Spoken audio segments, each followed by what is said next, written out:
Welcome to the Shepherd Podcast. Thank you so much for tuning in. This is a chance to introduce you to some people in our church, school, and childcare, some life stories you might find interesting. And I know that you'll enjoy our interview for today. I will be talking to one of my most long-standing friendships in our congregation, one of the first 4 people I ever met at Shepherd of the Hills, and happy to welcome Dale Stein Sr. to the podcast. Thank you very much. Thank you. It's great to be here. Yeah, it's good to be together with you today. Yep, great. Now, I alluded to the fact that you were one of the first people I ever met, and that happened when you, Pastor Dan, Tim Eichstead, and Janie Mikesell came up to St. Louis on a snowy day. A snowy day. Yeah, in 2008, I guess early in the year, and for an interview. And ever since then, we've been very close friends. You've been one of my greatest advisors in the church, and we've had a lot to share so far. And you've proven we made a good decision. Oh, good. Thank you. You're very kind. Yeah. So, one of the reasons why you were part of that group to come up and interview looking for a pastor at that time is you were the head elder of our congregation and always been one of the most respected leaders in the church, and wanted to just start out there by asking if you could tell what are some of the ways you've been involved at Shepherd of the Hills. Well, we joined in 1994, and I'm not sure exactly when it was, but it was a very short period of time after that Pastor Dan asked me to be an elder. Mm-hmm. And of course, I was happy to do that. And then I don't recall the dates. It was sometime soon after that, we were in Florida taking care of my father-in-law, and I got a phone call, and it was Pastor Dan on the phone, and he wanted to know if I'd be head elder. And I said, well, I can't think of any reason right off the hand to say no, so he wanted me to be co-head elder. Uh-huh. And so I told him I would, and when I came back then, the first meeting we had with the elders and deaconesses, the other co-head elder resigned. So I became head elder. Okay, now you're probably afraid the next call you got from Pastor Dan, he was going to ask you to preach the sermon. Well, that came pretty close to that several times. Is that right? So, yeah. But then at that particular time, our manual for the congregation was being revised, so the time limits in the didn't apply, Pastor Dan said. So the 2 years, the plus 2 years as head elder, that didn't apply. Yeah. And so after 12 years, I told him I'd sure like to retire on my 80th birthday, and he honored that. So. Well, how convenient that the documents were being revised at that time. Yeah, that worked out. Yeah. Yeah. Well, I know that was a real blessing to have you in that role, and even since retiring as head elder, you've been very active. Tried to be. Yeah.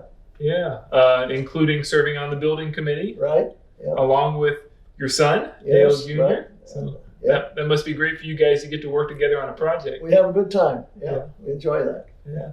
Absolutely. And I've tried to stay pretty close to the school also. And, yes, what's going on with the school. So. Yeah, you and Helen have always been so supportive of the school. Yeah, it's been great for our lives. Yeah.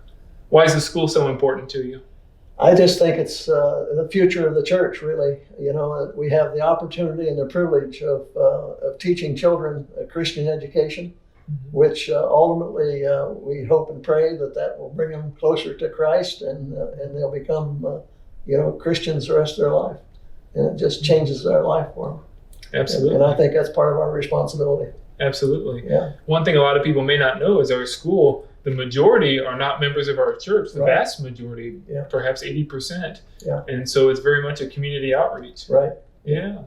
Now you talk about laying that foundation of faith, and I thought that might be a good place to go in our conversation is for you to tell us how that foundation of faith was laid in your life, a little bit about your upbringing and how your values were shaped.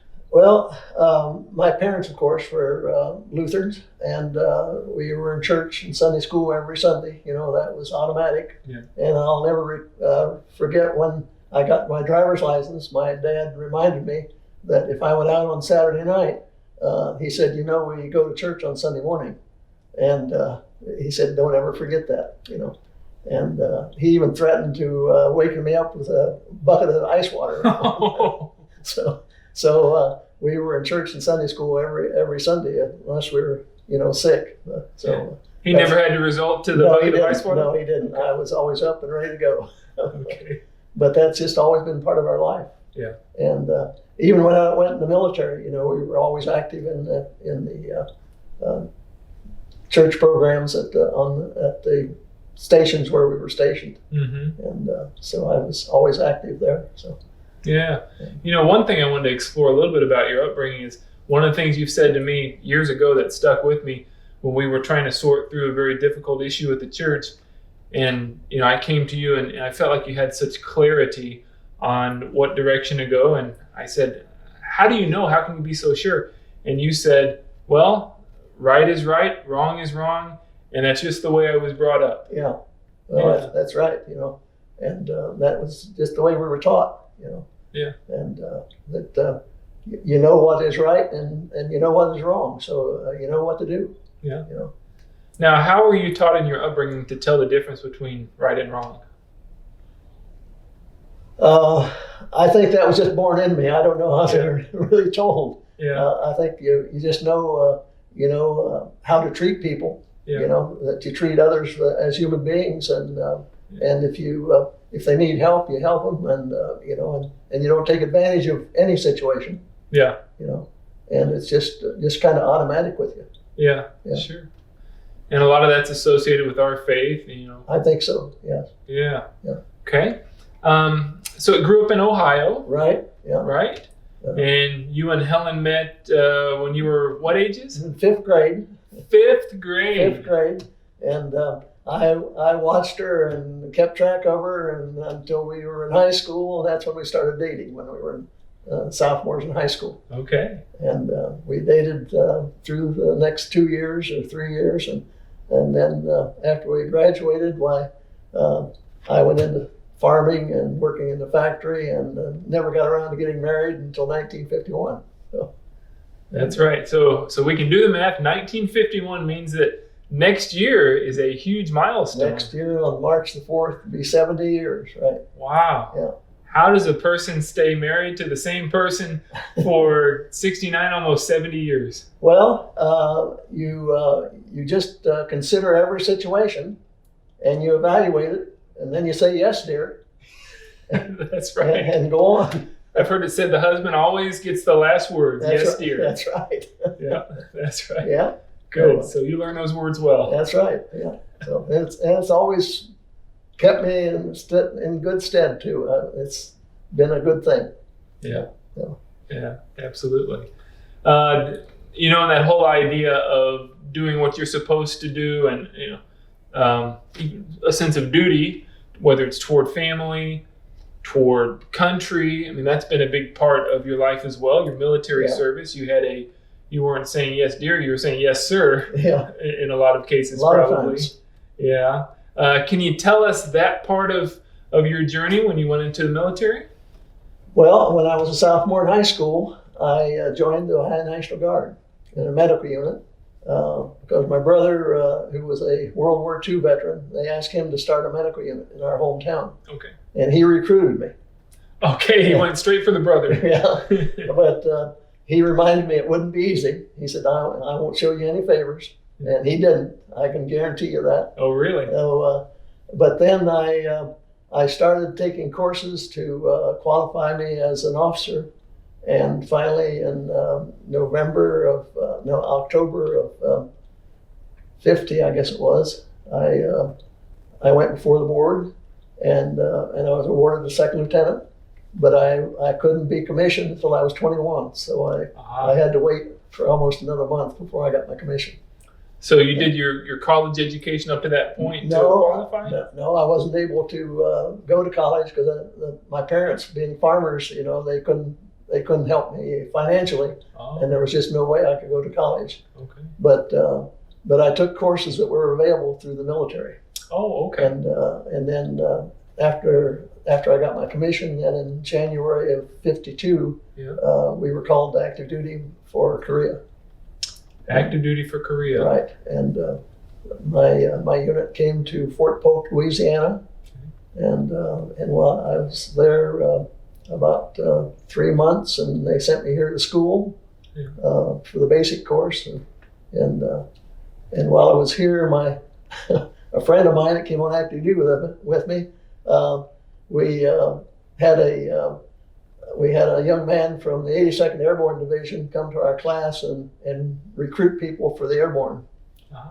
And when we broke for coffee, my friend said, "Dale, let's join the airborne." I said, "Okay, that sounds good to me." Just like that. Yeah. Well, I signed up, but he never did. Oh, okay. But I never regretted it. I left here after school and went back to Fort Polk, Louisiana, and shortly after that, I was sent to Fort Benning for jump school. And the rest of the time most of the time I was in an airborne unit for the rest of my career. Yeah. Now tell us about jump school. First of all, how many times have you jumped out of an airplane? I've jumped 72 times. 72 times. 6 times at night. Really? Yeah. Wow. And every one of them was good. Do you remember what it was like the first time? Scary. Yeah. And especially scary because I was the only lieutenant in our class, the only officer. Uh-huh. And just before we took off, the crew chief brought a young man up and put him right in front of me, and he said, "Sir, would you see if this man jumps? He refused to jump the last time." And he said, "I'd like to see him on the ground when we get there." And I told him, I said, "Young man," I said, "are you pausing the door in front of me?" And I said, "I'm going to throw you out of here." So what happened? But he jumped. He jumped. He jumped, yeah. Wow. He went. So, but some of my best years in the service was while I was in an airborne unit. Yeah. A lot of esprit de corps. Over those 72 jumps, did it get less scary? Or was it always just this adrenaline pumping? It was always a thrill. Always a thrill? Always a thrill. And there was only one time, as it happened to be on my 13th jump, the wind was a little bit high, and I got drug into the side of a ditch. I hit my right knee in the side of a ditch, so I was on crutches for a few weeks. Wow. But other than that, I've never had any problems. You mentioned 6 times jumping at night. What's it like to jump at night? It's actually great. Yeah. It's great because it's really a comforting sensation to just kind of hang there in the air and see all the lights down below you. And it's amazing how much you can see until you get down to within about 15 feet of the ground, and then it gets dark. Yeah. And at that point, you get into a prepare to land attitude, and when you hit the ground, well, you're ready to land. Wow. So, wow. But, now you mentioned that you were in Korea. No, I was in the service during Korea, but I never had to go. Okay. And I think the reason I didn't is, and I don't know this to be a fact, but I have a feeling that I had a friend in Washington who was in the supply division that wanted to do me a favor, so he sent me to Germany instead of to Korea. Ah, okay. And so I never had to go to Korea. And when you were in Germany, the whole family went? The whole family went. We flew over, and we initially were supposed to go on the USS United States, but I got bumped for some reason or other, and we had to fly. Oh, okay. So we were there for 3 years, and the other thing, once I came on active duty, I started going to night school, taking college courses. And I did that all the time I was in the States, and then while I was in Germany. Mm-hmm. And then we had a short tour in Japan before I went to Germany. And that was just for 11 months. Mm-hmm. And they brought us back to Cadre, the 101st Airborne Division at Fort Campbell, Kentucky. Okay. And then I went from there to Germany after that. Mm-hmm. So, but all during this time, I took courses through the University of Maryland. And while I was in Germany, I qualified for the final semester plan. Uh-huh. And when I came back from Germany, I went to the University of Omaha and got my degree in general education. Oh, fantastic. Yeah. So. Yeah. And now, so you had the whole family over there in Germany with you, which would be you, Helen, and 4 kids. 4 children, yeah. Young children at that time. 3 boys and a girl. Yeah. And that's one of the things we have in common is that's right. 4 kids and boy, girl, boy. That's right, yeah. So. And I showed you that picture, of where we were at Birch's Garden, for the all 4 children dressed in Sunday attire and sitting around the table. Yeah. And then I showed you another picture a few years later with their hair down to their shoulders. That was a different era. That was a different era. Yeah. And at one time it was when I was in charge, and the next time was when they were in charge. That's right. Has it ever gone back to you being in charge? I don't think so. They just asked me for advice now. So Yeah. whether they take it or not, I don't know. Yeah. Yeah. What was it like to have your family and in those formative years for your kids over in Europe? Well, it was just made time go a lot faster, and everything was just a lot. It was just great. It was having your family with you. Yeah. And look forward to going home every night. Absolutely. Yeah. Absolutely. I get that. Yeah. Yeah. So after the time in Germany, then how did things play out? Well, after 3 years over there, I got orders before I left over there to go to the University of Omaha to finish my degree work. Right. Yeah. And so I went to the University of Omaha, and then I had orders to come back to Fort Sam. They were a contingency of finishing my education. Mm-hmm. So I came back to Fort Sam, and after I was here a year or so, I don't recall the exact dates, but we had a meeting out here at Brook, and the chief of the Corps was here, and I was already on orders to Vietnam. And he said, he asked me, he said, I know you're going to Vietnam. And he said, after you're over there about 6 weeks, would you write me a letter and tell me how you like it and what's going on? And then he said, is there anything I can do for you? And I said, well, I've always wanted to go to the hospital ad course. And he said, we'll see if that happens. Uh-huh. So after I was over there about 6 weeks, I wrote him a letter and told him what I was doing and what I thought about it and everything. Wasn't very long until I had orders for the hospital ad course. Okay. So when I came back here, I went to school at Brook again for, I'm not sure how many months it was till it was under with Baylor University. Okay. So I got my master's degree in hospital administration from Baylor. Okay. Yeah. And then how did you use that degree? In the assignments I had an assignment here on the staff and faculty of the school. And then my last assignment was as the executive officer of the Edgewood Arsenal in Maryland. Okay. And while I was there, I found out I wasn't getting promoted, and I decided that I was ready to be a civilian.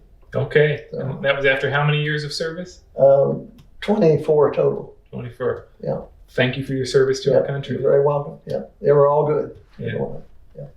I remember one time you told me about was it a construction project where you had how many change orders that you submitted? Oh, I think it was 113. That was on an assignment to Bangkok, Thailand. Yeah. And that was I just finished the hospital ad course, and when I got orders for Thailand, again I had a friend in the Surgeon General's office that knew I had a construction background, and I'm convinced that he's the one that put my name in the pot for that assignment.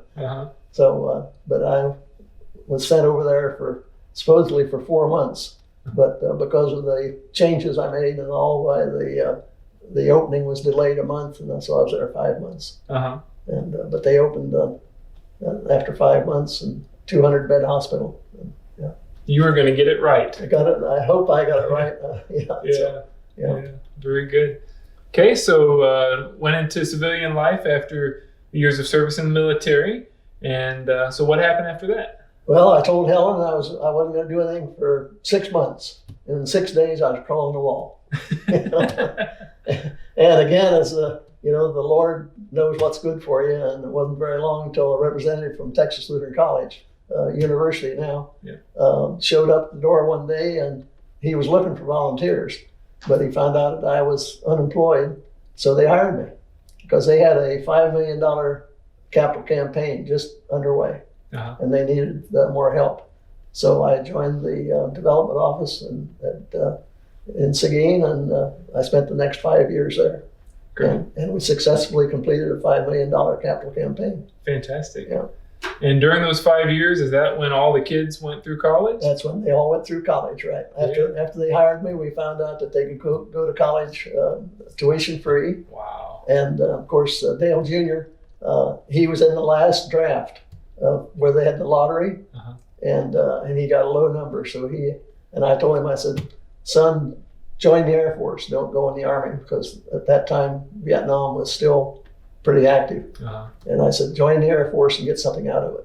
Yeah. And he had to spend an extra year in the Air Force, but I think he's always been happy he did, because he got a lot of good training out of it. Excellent. Yeah. Excellent. So we have that time where you were working for TLU in development or fundraising. Right. And, that's been one of the really great skills that you brought to the church was, that's one of the needs that any organization has, is to have the resources to get things done. And one of my favorite things that we've done together was some of the rides that we had to make some visits to people for our capital campaign. I still remember those trips. Yeah. And a lot of people are not comfortable asking for money, talking about money. Why was that not such an obstacle for you? I don't know, but I've never hesitated to ask somebody for money for a good cause, and anything as far as the church is concerned, and I felt like it's worthwhile, and it's in education, it's a good cause. And I just have never hesitated to ask people for money. Yeah. And, I think that's one thing that's helped me too, is, it's not for me, it's for a good cause, it's for the church. And I've always felt like if they didn't want to do it, well, all they have to do is say no, Yeah. And no hard feelings, no, that's fine. I'll go on down the road. Right. Right. So, and one time when I was at the college, the president wanted to go with me to see how I operated, and we stopped at one place and visited a little while, and they wrote me a check for $120. When we left there, he said, "Is that all there is to it?" And I said, "Well, not all that easy." Yeah. But I just enjoyed doing it. Yeah. And I know it could be very rewarding, especially when you're achieving your goals, like achieving the goal for that $5 million program. So, well, that's great. One of the things that you have told me, and just thinking through these different stages, is that each stage of life for you and Helen has been better than the one before, or something along those lines. Yeah, I think because we've just enjoyed one another's company, just enjoyed one another's life. Yeah, and we've just made it a habit of enjoying every day where we're at, and one another's company. It's like an accumulating joy. Yeah. One joy builds upon the other as life goes on. Yeah. One other thing I want to ask you about in terms of your chronology is, can you tell us about the log cabin? Oh, well, after I left Texas Lutheran, I decided I was going to go on my own and do and I wanted to, I started a home maintenance and repair service, one-man service. Okay. And I did that and worked at that for, 3 years. And then our one son that was getting married, he owned 3 acres out about 20 miles west of San Antonio. And he knew his future wife wanted to live in town, so he wanted to sell that. And so we went ahead and bought it from him. He had a mobile home on it. Okay. So we bought it from him so he'd have money to buy a house in town. And then something that had been kind of gnawing at me for years was just the idea of building a log house. Yeah. And I decided that now's my chance. And I told Helen, I said, we're gonna build a log house on that property. Yeah. And so I researched a lot of the log house, the home builders and who provide the logs, and I settled on one out of Tennessee, and went ahead, and I guess it was about it was in '88, I think it was about August, something like that, when the logs were delivered, and the 4th of July of '90 we moved in. Two-story, 3-bedroom log house with a 2-car attached garage. So were you there on the property and a big 18-wheeler comes with a bunch of logs from Tennessee? 3 18-wheelers. 3 18-wheelers. Right. A special delivery. Special delivery, right. Yeah. And you built the house yourself. Yes, I did. I had 2 brothers that they visited here while I was building it, and they wanted to get involved, and they actually, both of them worked maybe a half a day, But then, Jerry Albert. Oh, yeah. When he was in the air conditioning business, I had him put the air conditioning in. Okay. And I'm not a brick mason, so I hired the fireplace and the outside chimney laid up with the field stone. Okay. But other than that, I did all the rest of the work. Wow. Electrical work, plumbing, everything. Wow. Yeah. How special. Yeah. And you I guys enjoyed every minute of it. I bet. Yeah. That had to be so gratifying every time you looked at it or walked inside to know I built this. It was great. Yeah. And you guys were in that house for how long? 10 years. 10 years. 10 years. And again, the senior shepherds from Shepherd of the Hills, you're familiar with them. Oh, yeah. We had them out there for a picnic. And a lady at, well, you wouldn't know her anyway, but I can't think of her name right offhand, but we were sitting on the couch out there and she said, Dale, I hear you want to sell this. And I said, well, I've kind of entered our mind, but we haven't been serious about it. And she said, well, they're building a new subdivision right close to us in San Antonio. I said, you ought to check it out. So on Monday, we were on our way to Ohio on vacation. We stopped and looked at this house, and it was a model, about 60% complete. When we came back from Ohio 2 weeks later, we bought it.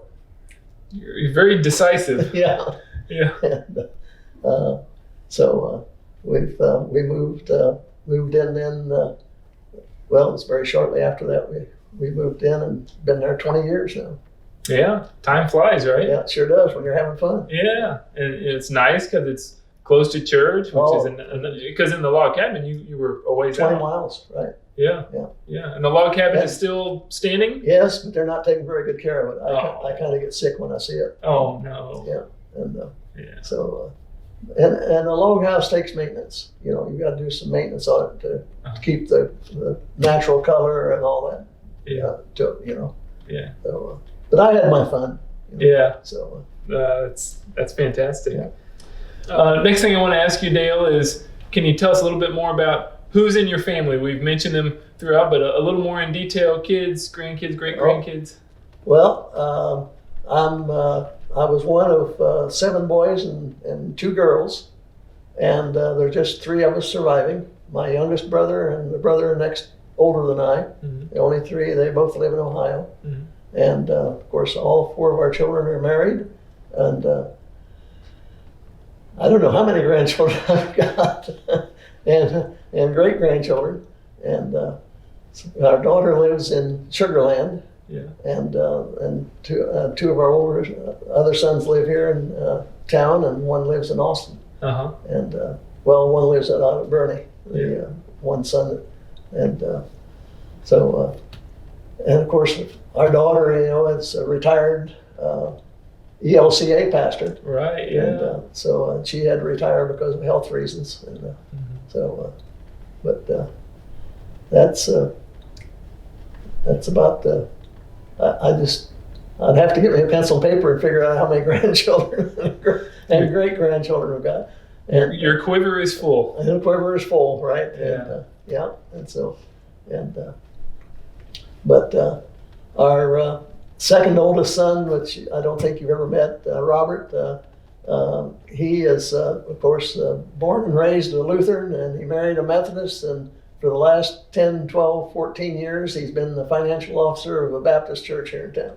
So, but he still goes to a Methodist church. I see. But so they've all done well. Yeah, fantastic. Yeah. Well, let's think a little more about the church here. What are your hopes and dreams for Shepherd of the Hills?